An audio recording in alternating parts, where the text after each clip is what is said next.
Hi, this is Jim, and I'm the New Hampshire rock guy, and we're out on another one of my mining adventures. Wow, look at this spar here. It's just falling out of the mine walls, and there's so much more to see. Let's go. 1, 2, 3, 4. Feel all 6 sides of the tourmaline crystal. What would be west into the Connecticut River Valley and the mountains of Vermont. World-class beryl crystals, both aquamarine and golden. If you look hard enough, you'll find something it's facing. Get ready for a fantastic journey of this incredible mine.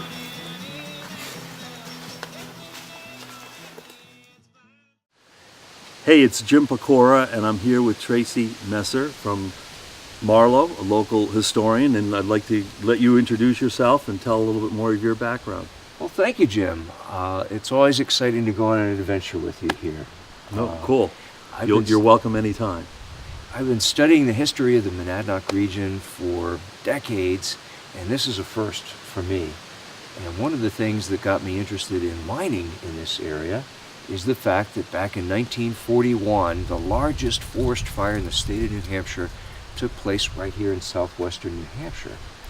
Every man, woman, and child was involved in one way or the other in helping to put out that fire, and one of the key sources of people to help fight the fire were the miners.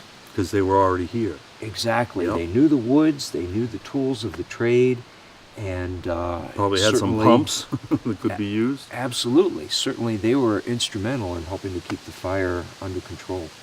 That's awesome. So where do you reside now, and what type of work are you pursuing? Yes, I live in Peterborough, New Hampshire, known for Thornton Wilder's play Our Town. And in fact, I'm trying to blend my love of local history with technology and creating a new mobile app called Explore Cheshire County that would allow you to have an interactive version of that old county map that allows you to zoom in town by town, village by village, house by house. And for all of those cellar holes or historic buildings, you'll actually be able to learn who lived there and what businesses took place. So it brings that history to life. Absolutely. Yeah. Puts it in the palm of your hand. Wonderful. Well, I look forward to using that app someday. So anyway, we're here to explore this wonderful mine that we're in, and we're going to show you a little of these beautiful minerals and crystals. Like, might as well, the surface or the face of this rock is loaded with tourmaline, black tourmaline, which is known as schroll. Crystals, and in places they radiate out from almost like a origination point as the crystals perhaps grew, and we've got a bunch of those here that we're going to be filming and showing you, and it's just one of the beautiful attractions of the site.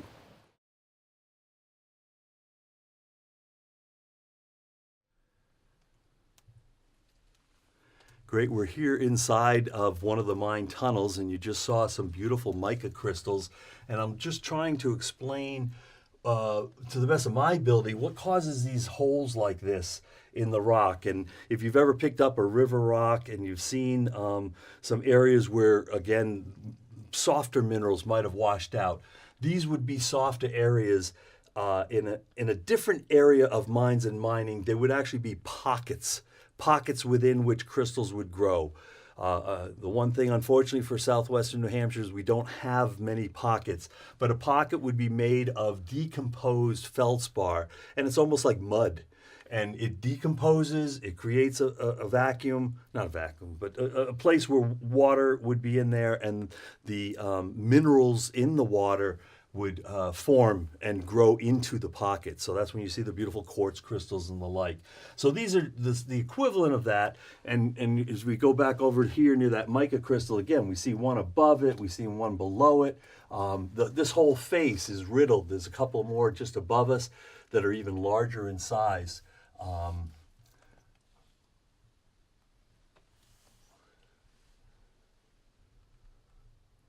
That's pretty much it. The other thing that you can see here, you can see the feldspar, which is orange above us, and then this quartz zone. This is mostly smoky quartz. So again, the quartz can form in bands, and so that would be called a margin, where it's in between the feldspar and the quartz. It's very clearly visible here. Another wonderful feature. Let's look at another wall. So this wall that we're looking at here is just peppered with black tourmaline crystals, again known as schroll. Here's one where somebody perhaps has taken it out or it fell out, and I can feel all 6 sides of the tourmaline crystal. Black tourmaline is black because it's full of iron content. That's again what we're seeing here. All of the Alstead area mines have tremendous amounts of iron. And it was also crushed up. It was shipped out in smaller quantities, and it would be crushed up and processed for boron. So it was a source for boron. I don't know if we can look overhead, but there are some larger tourmaline crystals up here. Again, some pieces that have fallen out, some pieces that are still in place. So just a beautiful, beautiful representation of what any one of these mine tunnels anywhere could look like. But this is about the prettiest with the orange and the black. Just beautiful. Hey, it's Jim. Just wanted to share a great quote that I got last night with my Chinese food. So it did come in one of these fortune cookies, and I didn't pick it. It was chosen by somebody else who handed it to me. There is no end. There is no beginning. There is only the infinite passion of life. Get ready for a fantastic journey of this incredible mine.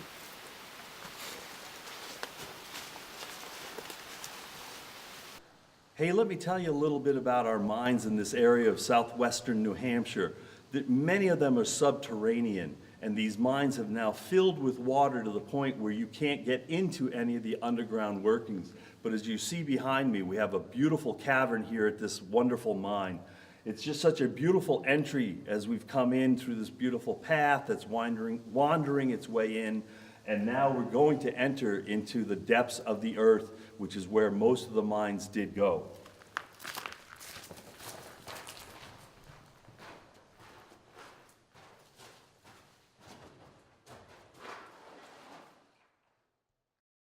Hey, Tracy, do you have any questions while we're here? Oh, absolutely. Jim, tell me what a typical day would have been like when this was active in operation. That's a great question, and we can only piece together parts of the history. But behind us that is not off camera are 2 entryways to this cavern. And from our best educated guesses, the larger opening was the original opening following this feldspar vein. We have another opening off to our right here, and it looks to me we have found sets of railroad tracks here, so that there would have been some type of rail operation coming in and out of this that would be transporting the best stuff, of course, off-site, but also removing any of what we call the overburden, or you start getting into the wall rock and it's not saleable. Sometimes they would dump that back in the pit, sometimes they would take it off-site. So the numbers of workers, I wish I knew good records, but typically an operation like this, I could see 7 to 8, 9 workers, maybe a dozen. It was a significant operation, quite a good amount of, we talk about the feldspar tonnage, quite a good tonnage was taken out of this mine. Quite clearly it is a feldspar mine. And most of the feldspar mining came into play from the 1920s on. So again, we're trying to do some researching and records to find out when the mining began in Marlow, and you're doing some of that effort. Can you tell us about that? Yes, even though there are few people within living memory who can tell us what went on here, there's some great records with the census that are becoming available online. So just by choosing a census year and honing in on Cheshire County or even a particular town, you can do keyword searches such as an occupation like miner. Oh, that's incredible. And that way we can find out the names of the families who actually worked here and then reach back to the children or grandchildren who may be able to help us come up with some photographs and stories to go along with that. That's fantastic. And what a great use of computerization, because obviously decades before this, that would have been a manual task and taken a lot of time. So are you able to go decade by decade? Is that when the censuses took place? Yes, the most recent census that's available is 1940. So we've already found miners in 40, 1930, 1920, 1910, and my next step is to go back to 1900 and 1880 and seems like these may have been around for a century or more. We're Definitely. learning more with Yeah. each exploration of the census. So it's a matter of data mining, you might say. That's perfect. But it makes so much sense, and that's wonderful. You found a starting point, and now going backwards. When you cross that 1900s and get into the 1800s periods, I think you will see if I don't know number-wise, but the mica was the earliest during the 1800s. Mica was a consistently mined material. Feldspar wasn't commercially mined like this, as I said, until the 1920s and beyond. But we have records of some of the Leon Osborne is a gentleman, and we have access to his diary, and it tells us on a daily basis, he kept a record of how many hundreds of pounds of mica he took out of the mines. It's amazing the lost information that can be recovered if you know where to look. Exactly. Yeah, there's great resources out there. We are looking for folks at home. If you're watching this, or if you're a younger person watching it, and you have an older grandparent that might have a box of photos in the attic. There's precious few photos of the mines, other than certain periods of time. So any photographs of the mines in the 1960s, 50s. Would be excellent. And any mining memorabilia, our intention is to bring about a Mica Mine Schoolhouse in Alstead, New Hampshire, and we're looking to collect local rocks, collections that people may have of rocks that came from the mines, and any mining memorabilia, hats, lanterns, because again, a lot of this work was done subterranean, and we're going to show you one of those tunnels coming up here in a moment, if we can get enough light for the cameras to work. But we certainly do hope we can do that for you. Thanks so much. My pleasure.